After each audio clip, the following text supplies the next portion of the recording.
আসসালামু আলাইকুম, সবাইকে স্বাগত জানাচ্ছি আরেকটি ভিডিওতে। আজকের ভিডিওতে আমরা চমৎকার কিছু গুরুত্বপূর্ণ ট্রান্সলেশন শিখব, যেগুলো বিভিন্ন প্রতিযোগিতামূলক পরীক্ষায় আমরা সচরাচর দেখে থাকি। এরকম কিছু ট্রান্সলেশন হচ্ছে বৃষ্টি দিয়ে, সেটা হচ্ছে কি ঝমঝম করে বৃষ্টি হওয়া, মুষলধারে বৃষ্টি হওয়া, ঝিরিঝিরি করে বৃষ্টি হওয়া।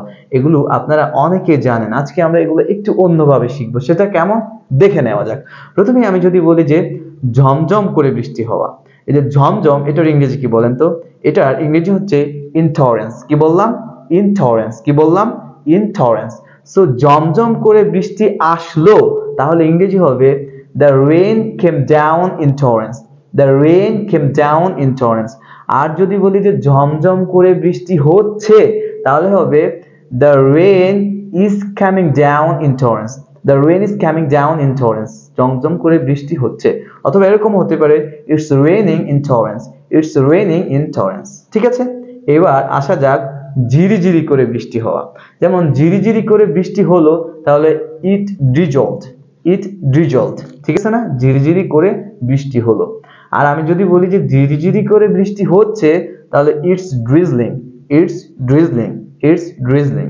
আচ্ছা, এবার আসা যাক মুষলধারে বৃষ্টি হওয়া। এটার ইংরেজি কি বলেন? এটার ইংরেজি সবাই জানি আমরা, it's raining cats and dog. It's raining cats and dog. It's raining cats and dog. তবে যদি বলি যে মুষলধারে বৃষ্টি হলো, তাহলে it rained cats and dog. It's rained cats and dog. এখন কথা হচ্ছে, এই যে মুষলধারে বৃষ্টি হয়, এটা কিন্তু আরেকটা ইংরেজি আছে যেটা আমরা অনেকে জানি না। সেটা কি? সেটা হচ্ছে ইটস বাকেটিং ডাউন।